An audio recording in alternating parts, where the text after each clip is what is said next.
Hello, আসসালামু আলাইকুম। আপনি যদি আপনার ডে টু ডে রাইডিংয়ের জন্য কম মেইনটেন্যান্স খরচে অধিক মাইলেজের একটি বাইক খুঁজেন, তাহলে এই ভিডিওটি আপনার জন্য। Presenting Iveco AS1। এতে ব্যবহার করা হয়েছে 1000 ওয়াটের একটি ব্রাশলেস মোটর। সেফটির জন্য সামনে ও পেছনে দুই চাকাতেই ব্যবহার করা হয়েছে ডিস্ক ব্রেক। অন্যান্য ডিভাইস চার্জ দেওয়ার জন্য এতে আছে USB পোর্ট। একটি আই ক্যাচিং ডিসপ্লে, যা আপনাকে রিয়েল টাইম ইনফরমেশন প্রোভাইড করবে। রয়েছে 4টি আকর্ষণীয় কালার।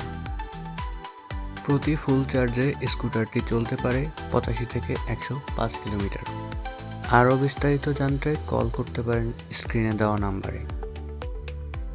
আর সর্বোচ্চ লোড ক্যাপাসিটি নিয়ে এর মাইলেজ 52 কিলোমিটার পার ঘন্টা।